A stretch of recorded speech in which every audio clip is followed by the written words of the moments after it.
ভগবান মহাদেব মনে মনে চিন্তা করছেন, আমি তো অগস্ত্য মুনির কাছে রাম কথা শ্রবণ করেছি, তাহলে কিছু তো দক্ষিণা করতে হবে, কিছু তো তাকে প্রদান করতে হবে, না হলে রাম কথা শোনার কোনো দাম নেই।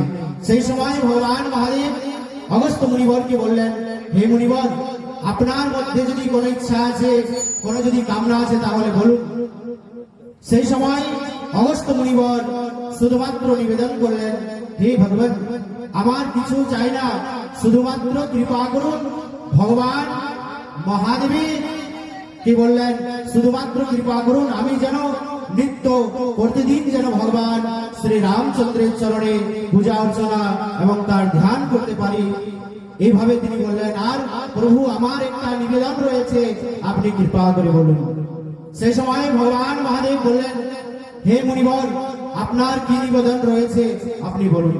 সেই সময় অগস্ত্য মুনিবর ভগবান মহাদেবের কাছে নিবেদন করলেন, হে মহাদেব, আপনি তো জ্ঞানী, তাই আপনার কাছে আমি এই জিজ্ঞাসা করছি যে ভগবান শ্রী রামচন্দ্রকে আপনি যার নিত্য ধ্যান করেন, সেই শ্রী রামচন্দ্র এবং আর দশরথ পুত্র রাম এবং স্ত্রীর বিরহে যে বনের মধ্যে ঘোরাঘুরি করছিলেন সেই রাম, এই তিনজন কি এক কি আলাদা আলাদা?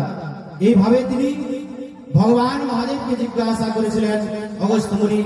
সেই সময় ভগবান মহাদেব অগস্ত্য মুনিকে উত্তর দিলেন, হে মুনিবর, আমি যার নিত্য ধ্যান করি, সেই ভগবান শ্রী রামচন্দ্র এবং দশরথ পুত্র রাম, এবং যিনি রাবণকে বধ করেছিলেন সেই রাম একজন। তো সেই জন্য ভগবান মহাদেব শ্রী রামচন্দ্রকে ইষ্ট দেবতা মনে করেন। ইষ্ট দেবতা আর এবং রামের ইষ্ট দেবতা হচ্ছে ভগবান মহাদেব। যদি রামকে যদি প্রাপ্তি করতে হয়, তাহলে ভগবান মহাদেবের ধ্যান করতে হবে, আগে ভগবান মহাদেবকে সন্তুষ্ট করতে হবে, তাহলে ভগবান শ্রী রামচন্দ্রের দেখা হবে, নতবা হবে না। আর যদি ভগবান শ্রী রামচন্দ্রের যদি দর্শন করতে হয়, তার সঙ্গে যদি দেখা করতে হয়, তাহলে হনুমানের কাছে যেতে হবে, হনুমানের কাছে গেলে রামের দর্শন হয়। कहत सुनत रघुपति गुण गाथा, कछु दीनता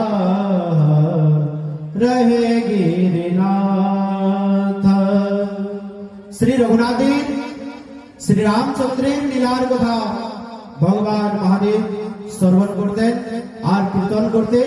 भगवान महादेव अगस्त्य मुनिर आश्रमे অনেক দিন ছিলেন ভগবান মহাদেব, আর মুনিবরকে সুন্দর রাম কথাও তিনি পরিবেশন করতেন এবং আর মুনিদের কাছ থেকে ভগবানের কথা এবং চরিত্রের কথা ভগবান মহাদেব শ্রবণ করতেন।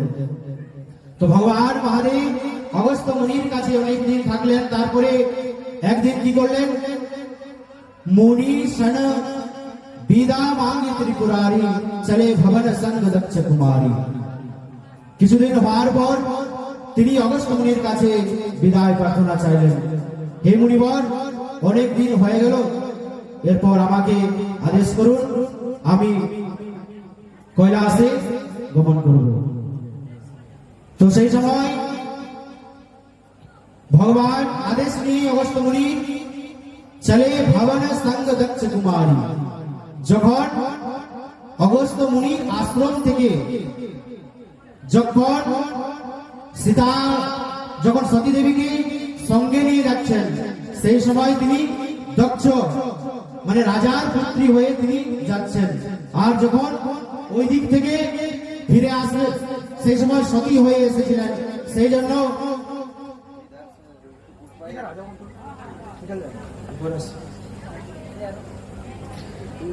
तेहि अवसर भंजन मही भारा, हरि रघुवंश नीलह अवतारा।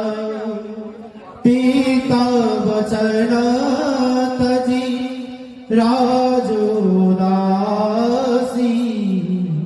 दंड